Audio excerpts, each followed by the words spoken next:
Lining stitch ചെയ്യാതെ തന്നെ നമുക്ക് ഫ്യൂസ് ടാപ്പ് ഉപയോഗിച്ചിട്ട് ലൈനിങ് അറ്റാച്ച് ചെയ്യുന്നത് എങ്ങനെയെന്ന് നോക്കാം. വിശദമായിട്ട് ഇത് കാണിക്കുന്നുണ്ട്. അപ്പോൾ ഇതിൻ്റെ താഴ്ഭാഗം തയ്ച്ച് ചെയ്തിട്ടുണ്ട്. ഇതിന് നമുക്ക് ഇങ്ങനെ പണിയുണ്ട്. അറ്റാച്ച് ചെയ്യാൻ നല്ല പണിയാണല്ലോ.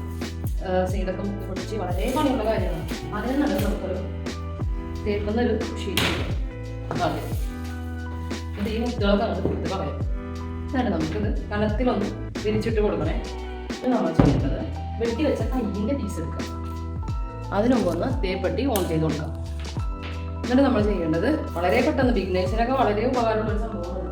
ഇതിന് നമ്മളിങ്ങനെ വിരിച്ചിട്ട് കൊടുക്കാം. ഇതിൻ്റെ അടിയിൽ ഇങ്ങനെ ചുളുക്കൊക്കെ ഇങ്ങനെ മാറ്റി കൊടുക്കണേ. വിരിച്ചിട്ട് കൊടുക്കാം.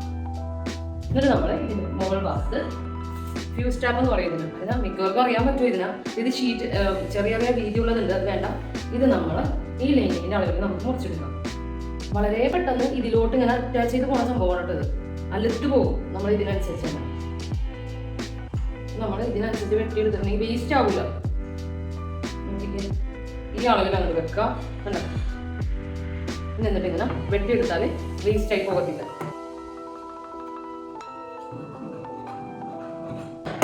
ഇതൊക്കെ ആരാണോ കണ്ടുപിടിച്ചത്. എന്നിട്ട് ഇതിന്റെ മുകൾ ഭാഗം കട്ട് ചെയ്ത് കൊടുക്കാം. രണ്ട് പീസ് ആക്കണമല്ലോ. മതാമപ്പുല്ല് പോലെ ഇരിക്കുന്ന സംഭവമുണ്ട്. ഇത് വളരെ നൈസാണ്. കീറിയതൊക്കെ ഒട്ടിക്കാനും ഇതേപോലെ പറ്റാത്ത ലൈനിങ് ഒക്കെ അറ്റാച്ച് ചെയ്യാനൊക്കെ മോഡൽ സിൽക്കിനൊക്കെ ലൈനിങ് അറ്റാച്ച് ചെയ്യുമ്പോൾ നല്ല കൂടിയ മോഡൽ ഉണ്ടാവുമല്ലോ, വളരെ പട്ട് പോലെ ഇരിക്കണം. അതിനൊക്കെ ഇത് വളരെ ഉപകാരമുള്ള സംഭവമാണ്. അപ്പോൾ നമ്മൾ കൈ പിടിപ്പിക്കാൻ വേണ്ടി പോണത് ഇവിടെ നിന്നാണ്. നമ്മൾ ഇതിലേക്ക് ഈ തയ്ച്ച വശം ഉള്ളിലേക്ക് വന്നോട്ടെ കേട്ടോ. നമ്മൾ ഇതും വെച്ച് കൊടുക്കാം. തേപ്പട്ടി നല്ലതായിരിക്കണം കേട്ടോ. നമ്മൾ കറക്റ്റായിട്ട് വെച്ച് കൊടുക്കാം. ഇങ്ങനെ കുറച്ചിങ്ങനെ ഇതുപോലെ വന്നാൽ മതി താഴ്ഭാഗത്തൊക്കെ. ഇങ്ങനെ നമുക്ക് തേച്ചെടുക്കാം. അവിടെ പീസ് തികയുന്നില്ലെങ്കിൽ നമുക്ക് എക്സ്ട്രാ ഇവിടെ നിന്ന് വെട്ടി പീസ് നമുക്ക് അവിടെ വെച്ച് കൊടുക്കാം കേട്ടോ. പെട്ടെന്ന് അപ്പോൾ നമുക്ക് തയ്യലും കഴിയും.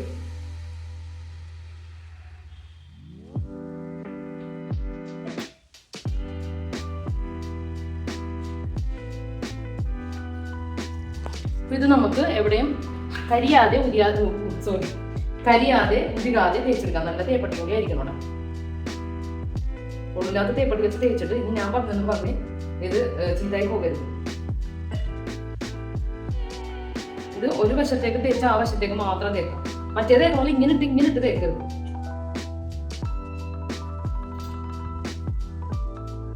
ലൈനിങ്ങിന്റെ അറ്റാച്ച് കഴിഞ്ഞിട്ടുണ്ടെങ്കിൽ പിന്നെ നമുക്ക് വേറെ പണിയൊന്നുമില്ല.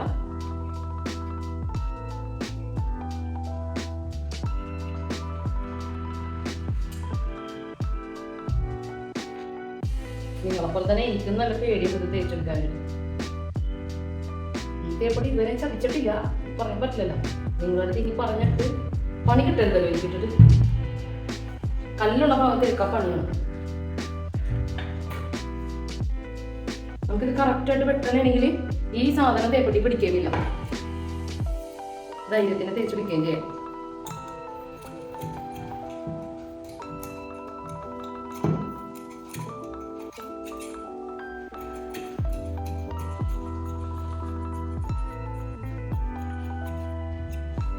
ഇങ്ങനെ വെട്ടിക്കൊടുത്താൽ നമുക്ക് ഈ സൈഡൊക്കെ കറക്റ്റ് ലെവലിൽ തേച്ചെടുക്കാം.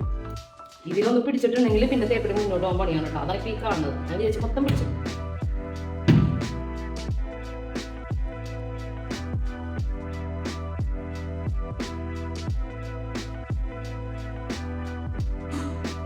ഇത് ഈ ഭാഗവും ചുരുങ്ങാതെ നോക്കണം കേട്ടോ. കാരണം മെയിൻ ഈ ഭാഗമാണ് വേണ്ടത്.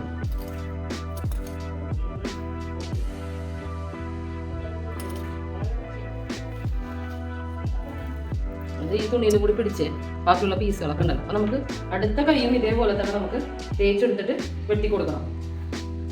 വളരെ പെട്ടെന്ന് തന്നെ ലൈനിങ് അറ്റാച്ച് ചെയ്തും കഴിയും, ബുദ്ധിമുട്ടുമില്ല.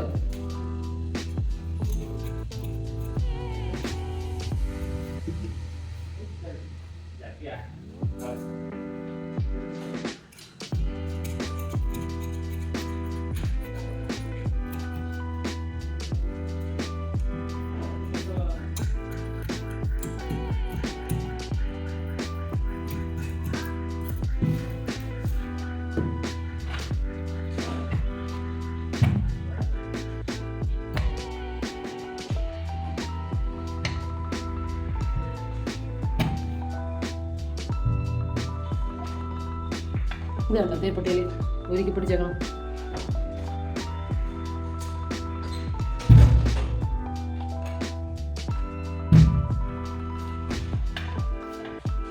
അപ്പോൾ നല്ല കറക്റ്റായിട്ട് തന്നെ ഇത് തേച്ച് അറ്റാച്ച് ചെയ്തെടുത്തിട്ടുണ്ട് കേട്ടോ.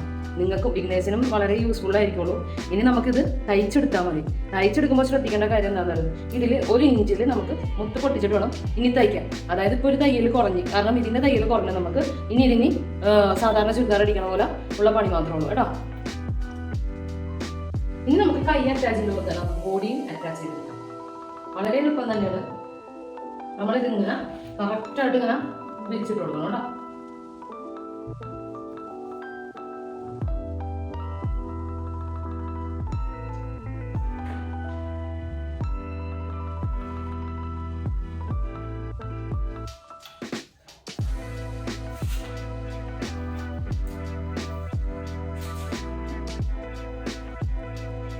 നേരത്തെ പറഞ്ഞ പോലെ തന്നെ ഈ തയ്യൽ ഭാഗം ഉള്ളിലേക്ക് വന്നു നമുക്ക് വളരെ സൂക്ഷിച്ചു അവിടെ വെച്ചാൽ അല്ലെങ്കിൽ ഇതേപോലെ പണിയൊക്കെ കിട്ടും.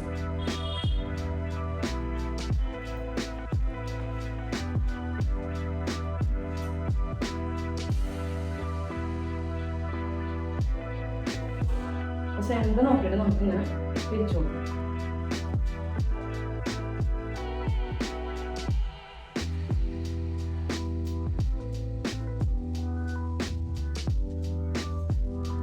കറക്റ്റ് ചെയ്ത് കൊടുത്തിട്ട് നമുക്ക് തേച്ചെടുക്കാം.